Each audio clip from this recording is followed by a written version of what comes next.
여러분 룻기를 보시면서 어쩌면 오늘 우리 시대의 상황과 좀 많이 비슷하다 하는 생각을 합니다. 피난 간 한 가족이 가장이 다 죽습니다. 아버지도 죽고 두 아들도 죽고 세 과부만 남은 참 참담한 모습이죠. 아찔한 모습입니다. 이들은 파산당한 가정처럼 소망이 없는데 고향으로 돌아오는 과정을 우리는 앞부분에서 만나게 됩니다. 그리고 오늘 본문은 이제 결정적으로 그 룻이 보아스와의 결혼을 통해서 그 가문이 회복되고 놀라운 은혜를 경험하는 그 결론적인 부분이 끝부분에 등장을 하게 됩니다. 여러분 이 본문을 보시면서 어떤 생각을 합니까? 이 보아스라는 사람, 오늘 1절에서 6절에만 보도 보아스라는 이름이 6번이 등장합니다. 그런데 이 보아스가 이 가문을 살리는 도구로 쓰임을 받는데, 보아스는 룻과의 결혼을 약속했지만 마음은 이미 정했죠. 그러나 이 앞에 아직 장애물이 하나 남아 있습니다. 넘어야 할 산이 있죠. 그 법대로 하면은 더 가까운 친척이 있었던 겁니다. 그래서 그 사람을 위해서 이제 유업을 물을 자를 데려다가 성문 앞에 앉히게 됩니다. 그리고 10명의 장로들을 초청해 놓고 절차를 밟는 과정이 오늘 본문인데요. 당시 이들에게 성문에서는 교육하는 그런 장면이 되었던 것이죠. 여러분 욥기에서도 성문이 등장하고 구약의 군데군데서 여러분 성문이 등장하는 것을 보게 됩니다. 그곳은 공개적으로 재판도 하고 공개적으로 칭찬도 하고 공개적으로 다음 세대에게 교육하는 그런 장이 되었던 곳입니다. 10명의 장로를 불러놓고 일종의 증인들입니다. 이 증인들이 나중에 10명이라는 숫자가 유대 결혼식에 축하하기에 필요한 정수가 되고 해당의 최소 정수가 되어 있어서 10이라는 숫자가 이제 나중에 이게 또 정착되는 것을 보게 되거든요. 그래서 여러분 보아스는 이제 나오미의 남편 엘리멜렉의 소유한 밭을 팔려고 내놨다는 말을 자기보다 더 가까운 친척에게 말을 하고 그 친척에게 그 유업을 물려주겠느냐고 물어봅니다. 그는 처음에 이 말에 동의합니다. 내가 모르겠다. 그런데 그때까지 여러분 보아스의 마음에는 무슨 마음이 있었겠습니까? 룻과 결혼하고 싶었지만 아직 자기 차지가 아닙니다. 자기 순서가 아닙니다. 질서와 절차를 무시하지 않고 따라가고 있는 보아스를 우리는 만나게 되는 겁니다. 아무리 내가 하고 싶어도 어떤 질서를 따라 순서를 따라 순행하고 있는 모습이죠. 그래서 그는 이제 그 친척이 이렇게 말합니다. 그렇다면 너는 룻과 결혼해서 다음 그들에게 기업을 물려주는 이 이야기를 언급하게 되는데 이 친척은 그걸 거절합니다. 내 권리를 포기하겠다. 왜 포기했습니까? 내 산업이 내 재산 손해를 볼 것 같아서 어쩌면 손해볼까 봐 두려워서 내 권리를 포기하겠다. 아마 또 다른 이유도 있었겠죠. 가나안에 들어온 이방 여인 가난한 여자를 그와 결혼했을 때 아무래도 자기에게 득보다는 손해가 많을 것이라고 생각을 했을 겁니다. 이 친척은 굉장히 계산적인 사람입니다. 이기적인 사람입니다. 어쩌면 정말로 이 룻을 사랑하고 가까이 두고 싶었던 보아스가 이런 마음도 그와 교제하면서 알고 있었는지도 모르겠습니다. 그래서 어떤 법적인 절차를 통해서 질서를 따라 룻이 그 친척으로부터 이제 다음 순서인 보아스에게 나아가게 됩니다. 그때는 무슨 서류에 사인하고 그런 시대는 아니지 않습니까? 10명의 증인이 서 있고 상징적인 행위로 신발을 벗어 상대방에게 줌으로 이어지는 내용이 그 다음에 등장하게 됩니다. 자, 오늘 이 본문을 가지고 여러분에게 그냥 선택을 해놨는데 사실은 이 본문을 가지고 이렇게 한번 제목을 잡고 싶었습니다. 아무개로 살 것인가? 내 이름으로 살 것인가? 여러분 룻기를 가지고 우리 김 목사님도 설교를 했고 설교를 많이 들으셨겠죠. 그런데 오늘 본문을 한번 살펴보시면서 진정한 그리스도인이 누군가에 대해서 한번 우리가 살펴봐야 됩니다. 성도가 누구인가? 어떤 컨설팅 전문 업체가 한 교회를 컨설팅하면서 교인들을 분류를 해놓은 도식을 본 적이 있습니다. 그런데 4종류로 분류를 해놨습니다. 그 질문에 보면 성도들이 무속신앙에 머물린 성도가 약 10%였습니다. 그리고 종교인으로 머물러 있는 사람들이 36%였습니다. 신앙인들이 39%였습니다. 하나님 나라를 구현하겠다라는 정말 예수의 제자의 삶에 대해 관심 있는 사람은 15%였습니다. 4가지 종류였습니다. 그런데 여러분 한번 생각해 보시기 바랍니다.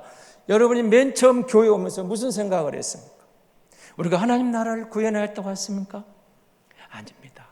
처음 들어올 때는 누구나 사실은 이 무속적인 신앙 그런 개념을 갖고 들어옵니다. 왜요? 내가 너무 힘들어서, 내 몸이 병들어서, 우리 가정이 파산 직전이어서, 내 아이가 너무 방황해서, 우리 가정의 문제, 내 개인의 문제, 나의 문제, 건강의 문제, 돈의 문제, 인간관계의 많은 문제를 가지고 교회나 한번 가볼까? 그럼 출발은 그거 아닐까요? 그러니까 맨 처음 교회를 찾는 사람들의 모든 관심은 사실은 무속적인 의미가 있어요. 근데 거기에 머무르면 안 되겠죠. 그렇게 와서 교회에 와서 그 문제를 해결하기 위해서 왔는데 그러다 보니까 이제 종교 생활을 하는 겁니다. 주일을 빠지면 안 되겠구나, 성경도 읽어야 되겠구나, 기도도 해야 되겠구나, 종교인 생활로 들어오는 거죠. 그렇게 나오는데 여러분이 종교인 생활을 하다 보니까 이제 어떻게 됩니까? 또 성령의 은혜를 받고 감동을 받다 보니까 내가 신앙인으로서 하나님께 은혜를 입은 자로서 어떻게 하나님을 봉사할까? 그런 관심이 나오는 거죠. 그러니까 여러분 무속신앙이라고 생각 너무 우리가 나무라면 안 됩니다. 누구든지 이런 무속신앙 처음 들어온 성도에게 하나님 나라 구현을 위해서 이야기하면 이해를 하겠습니다. 이해가 안 됩니다. 우선 그 문제를 해결하게 들어온다는 거죠. 그래서 여러분 종교 생활을 하다가 신앙인이 되고 그러면서 이들이 여러분과 예수의 말씀을 보고 성령의 감동을 받고 제자로 나아가면서 하나님 나라의 구현을 위해서 내가 어떻게 살아야 되겠다는 예수의 제자의 삶으로 나아가는 거죠. 신앙의 연조가 깊고 하면서 여러분 무속신앙에 머물러 있으면 안 되는 거죠. 무속신앙이 여러분 종교인으로 넘어오고 종교인이 신앙인으로 넘어오고 신앙인이 하나님 나라를 구현하는 그 자리로 나오는 것, 이것이 진정한 성도의 자리입니다. 성도로 나오는 것. 여러분 진정한 그리스도인이라면 우리에겐 적어도 우리가 바라보는 3가지가 필요합니다. 하나님의 판단입니다. 내가 가정에서, 교회에서, 사회생활 속에서 나는 하나님 앞에 막힌 게 없는가? 하나님 나를 어떻게 판단할 것인가? 여기에 대해 관심이 있는 거죠. 막힌 게 있으면 문제가 되는 거 아니겠습니까? 고감기에 걸린 사람이 향기를 맡을 수 없고 청각을 잃어버린 사람이 음악을 들을 수 없듯이 나와 하나님 사이에 그 관계에 뭔가 문제가 생긴 사람이 어떻게 신앙을, 어려운 문제를 하나님 손에 맡기고 하나님의 방법으로 해결해 갈 수 있겠습니까? 하나님이 나를 어떻게 보는가? 그리고 2번째 우리가 기억할 것, 내가 그리스도 안에 있는가? 내가 그리스도 안에 있는가? 너희가 내 안에 거하고 내 말이 너희 안에 거하면 무엇이든지 원하는 대로 구하라. 그리하면 이루리라. 여러분 우리가 하나님을 믿는다는 것은 내가 그리스도 안에 있는가? 그리스도가 내 안에 있는가? 그리고 하나님의 영광을 정말 내가 최우선시하고 있는가? 나의 이 행동이, 나의 이 언어가, 나의 삶이 하나님의 영광을 가리운다면 어떤 경우도 손해가 볼지라도 그걸 내려놓고 포기하고 이것이 하나님의 영광을 구하는 것이라면 어떤 경우도 생명을 걸고서라도 하나님의 영광을 그걸 감당할 수 있겠는가? 이것을 우리가 선택하면서 하는 것이 그리스도인 것입니다. 사랑하는 성도 여러분, 어려운 예배 가운데 우리가 있지만 한 가지 분명한 것은 우리가 예배자라는 겁니다. 예수 믿는다는 겁니다. 우리가 믿는 것도 하나님을 향한 선택한 결과입니다. 물론 하나님이 먼저 저와 여러분을 선택해 주셨습니다. 하나님이 우리를 먼저 선택해서 우리를 구별해서 예수 믿게 해주셨습니다. 그러나 여러분 우리가 하나님을 향해 달려나가는 믿음의 여정 속에서는 순간순간 우리가 선택해야 될 결과가, 선택해야 될 문제들이 우리 앞에 대두되고, 그 선택의 결과는 내가 또 책임져야 되는 것입니다. 어떻게 선택할까요? 무엇을 선택하는 것인가? 어떻게 우리가 그리스도인이 되었습니까? 주 예수 그리스도를 믿고 그 은혜로 그리스도인이 되었습니다. 그리스도인이 되고는 내가 한 일이 뭡니까? 하나님의 말씀을 사모하게 되었습니다. 오늘 본문에 등장하는 여러분 보아스를 만나보시기 바랍니다. 보아스는 딱한 룻에게, 그리고 나오미에게 자비와 은총을 베풀며 나아갑니다. 어떻게 우리가 살아가야 될 것인가? 이 부분에 보아스는 분명히 우리에게 답을 주고 있는 겁니다. 그런데 여러분, 이 친척은 오늘 1절 말씀대로 한번 보시기 바랍니다. 보아스가 성문으로 올라가서 거기 앉아있더니 마침 보아스가 마른 기업 물을 자가 지나가는지라 보아스가 그에게 이르되 아무개여 이리로 앉으라 하니 그가 와서 앉으매. 아쉽게도 그의 이름은 등장하지 않습니다. 그에게 이름이 없었을까요? 분명히 이름이 있었습니다. 분명히 이름이 있었는데 놀랍게도 룻기에는 그의 이름이 등장하지 않습니다. 아무개요. 왜 이런 그는 아무개로 끝나버렸을까요? 그가 선택할 수 있는 중요한 시간 앞에서 그는 내 재산에 손해가 될까 봐, 내 기업에 손해가 될까 봐 그 기준으로 선택을 포기했습니다. 룻과의 결혼을 포기하고 유업을 이을 자의 권리를 포기하고 그는 그 포기한 결과 아무개로 그는 끝나버립니다.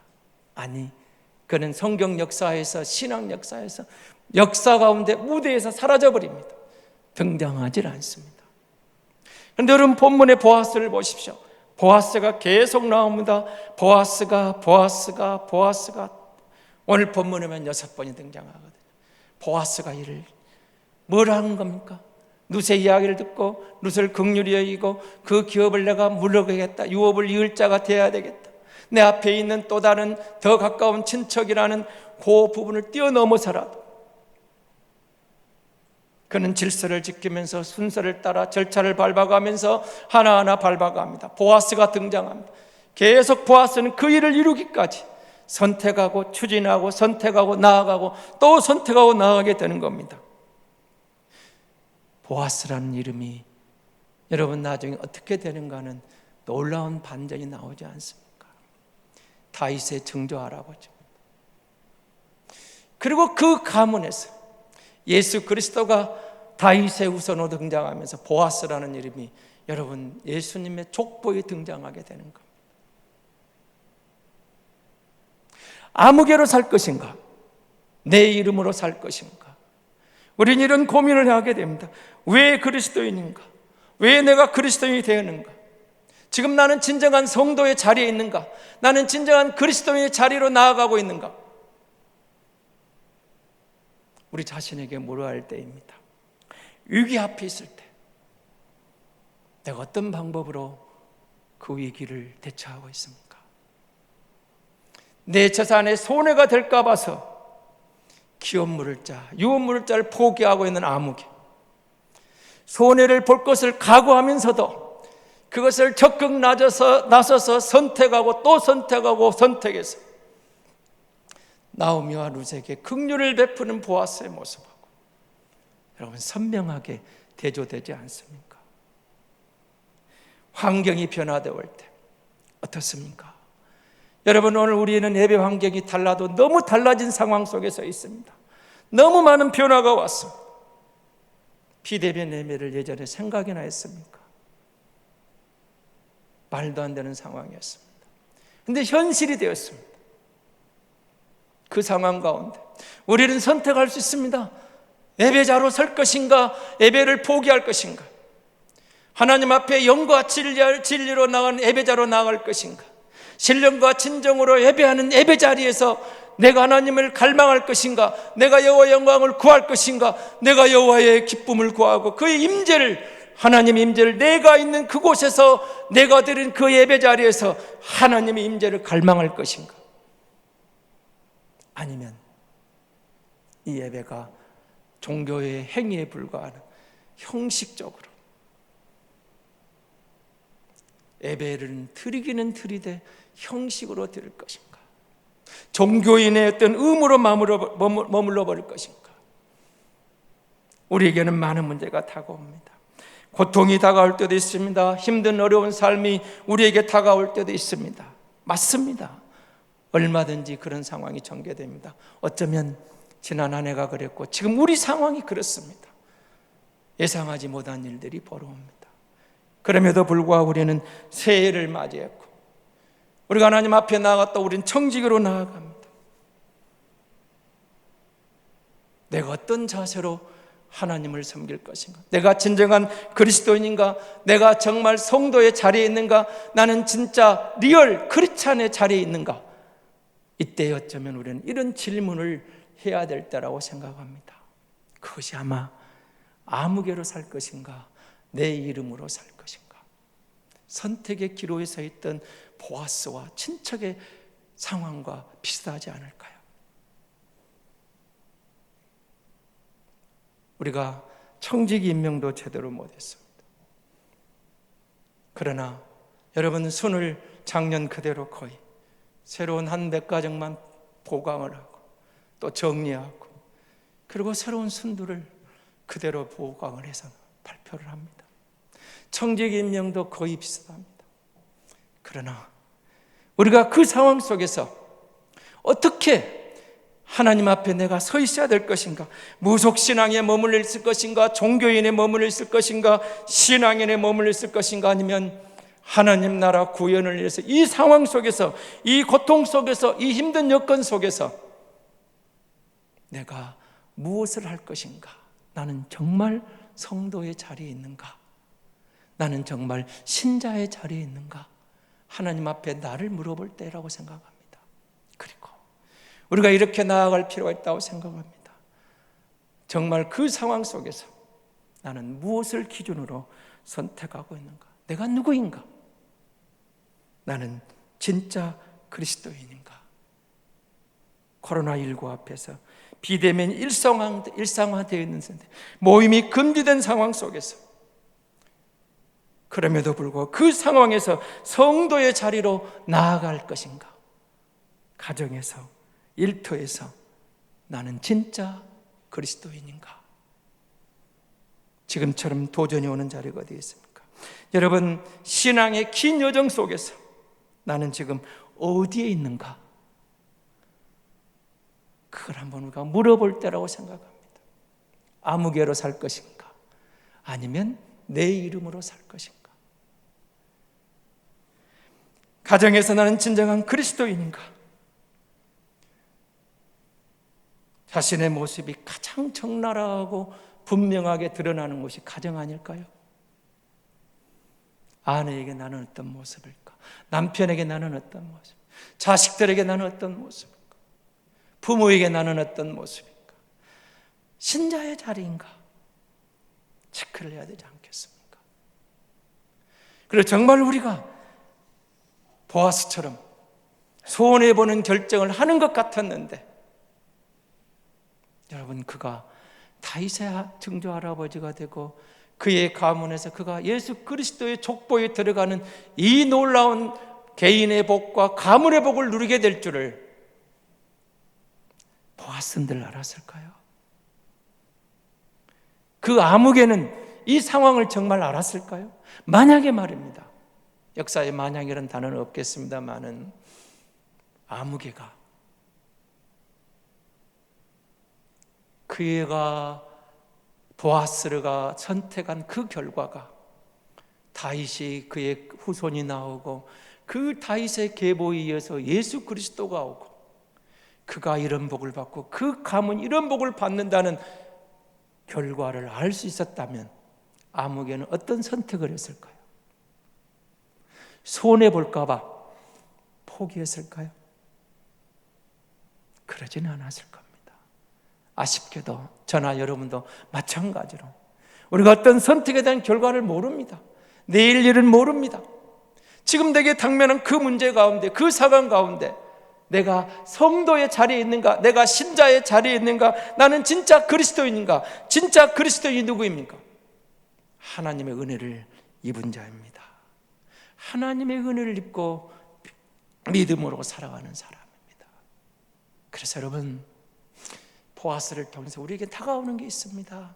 하나님의 은혜를 경험한 사람은 은혜를 베푸는 사람이 되어야 되는 것. 아무개는 손해가 될까 봐 포기했지만 보아스는 룻을 긍휼히 여깁니다. 나오미에게 은혜를 베풉니다. 이렇게 나아가는 거예요. 손해를 감수하게 됩니다. 그런데 놀라운 일은 은혜는 베풀면 베풀수록 더 커지지만 은혜를 움켜쥐고 여러분 그 은혜를 대해서 내 안에 머물게 하고 좁아지면 좁아질수록 그 은혜를 여러분 상실해버리고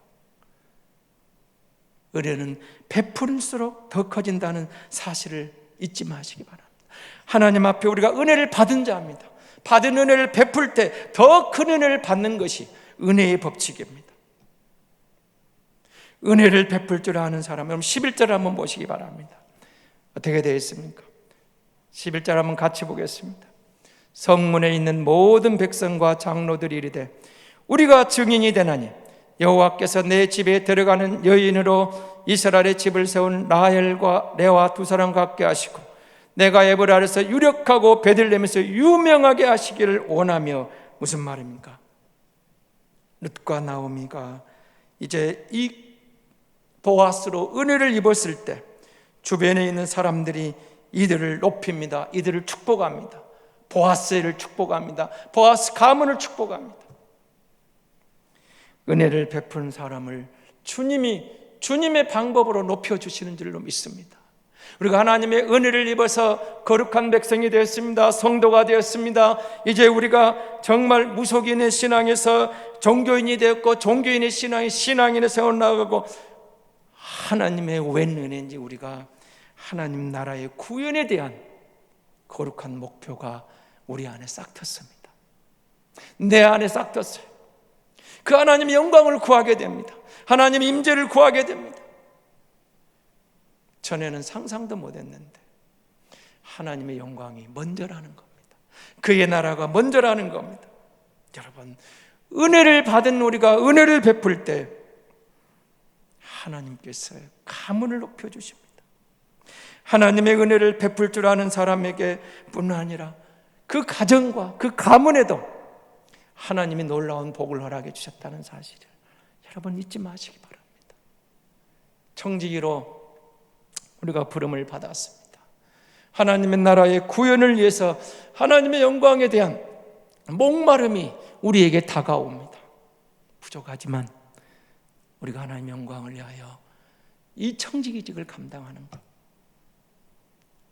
어떤 성도님이 그러더라고요. 저희 교회 성도는 아닌데 매주일 감사헌금을 내서 한번 제가 그 집사님에게 물었습니다. 집사님, 매주일 감사헌금을 내시던데 그렇게 감사할 게 맞습니까? 그랬더니 이분은 너무 단순했어요. 이렇게 답이 왔습니다. 목사님, 다름이 아니고요. 저는 이 주보가 남들은 어떻게 볼지 모르지만 우리가 하나님께 예배하는 예배주. 그런데 봉헌자 명단에 항상 제 이름을 올려드리고 그 확인하는 것도 하나님께 얼마나 감사한지 모릅니다. 그래서 일주일 동안 감사 제목을 늘 체크하고 내 이름이 주보에 올라가는 그것을 1년 52주 그렇게 목표 삼다 보니까 내가 다른 순서는 못 맞지만 이것만은 할 수 있지 않겠습니까? 범사에 감사하면서 감사 제목을 적어서 거기에 내 이름을 올린 것이 나는 그게 내 기쁨입니다. 굉장히 단순한 것 같지만 도전해 주는 게 있었습니다. 여러분, 청지기로 우리가 봉헌자 명단도 아니고 예배 순서가 되고 기도자가 되고 성경을 봉독하고 여러분 찬양을 맡고 안내를 맡고 이 주보에 올라왔다는 사실 얼마나 감사합니까? 그런 안목으로 보시면 내가 성경 봉독을 하겠다고 나오고 내가 안내를 하겠다고 나오고 나를 그렇게 기회를 주신 것을 감사합니다, 그렇게 나아가지 않을까요? 하나님이 내게 그 기회를 주셨습니다. 성경을 봉독할 기회를 주셨습니다. 찬양할 기회를 주셨습니다. 안내 볼 수 있는 기회를 주셨습니다. 헌금 면허 봉사할 기회를 주셨습니다. 방송국에 봉사할 기회를 주셨습니다. 주차장에서 봉사할 기회를 주셨습니다. 주방에서 봉사할 기회를 주셨습니다. 하나님이 내게 구원의 감격을 주시고 이 은혜를 베푸신 것도 감사한데 그의 나라와 그의 영광을 위하여 내가 섬길 수 있는 기회를 주셨습니다. 그것을 감사함으로 감당하는 것과 그것을 내 시간이 없다고 내가 무슨 손해볼까 봐 오늘 본문의 아무개처럼 그것을 거절해버리고 그것을 건너뛰어버린 사람과 어떤 선택이 올바른 선택이겠습니까? 아무개로 사는 것과 내 이름으로 사는 것과 여러분, 우리의 그 결과가 내게 주신 이 시간, 이 순서, 이런 모든 기회를 통해서 결국은 하나님 나라에 그게 쌓인다고 생각을 한번 해보시기 바랍니다. 내일 일은 우리는 아무도 모릅니다. 그러나 한 번의 그 순간의 선택들이 누구는 보아스라는 이름으로 예수 그리스도의 조상이 되고 누구는 그것을 내가 손해볼까 봐, 눈에 보이는 그 손해볼까 봐, 내 재산에 불이익이 올까 봐 그 선택을 한 결과로 그는 역사의 무대에서 사라져버렸습니다. 아무개로 우리는 그 이름도 모릅니다. 사랑하는 성도 여러분, 2021년도 어려운 가운데 시작됐지만 우리 앞에 많은 선택의 순간이 있습니다. 내가 진짜 그리스도인이라면 하나님 앞에서 내가 그리스도 안에 있다는 것, 내가 하나님의 영광을 정말 바라본다면 그 상황에서, 그 조건에서, 그 환경에서 무엇을 선택할 것인가? 그 결과가 아무개가 될 수도 있고 보아스가 될 수도 있습니다. 사랑하는 성도 여러분, 우리가 주의 은혜를 입은 자들입니다. 주의 은혜로 하나님의 자녀가 되었고 이 자리에 있고 주의 은혜로 그리스도의 몸이 되고 주의 은혜로 청직으로 우리가 부름을 받았습니다. 주신 것들을 잘 선택하고 감사함으로 감당할 때 우리의 앞날 위에, 우리의 미래에 하나님 주시는 복이, 우리 가문의 복이 보아스처럼 하나님이 주시는 은혜를 누리게 될 줄로 믿습니다.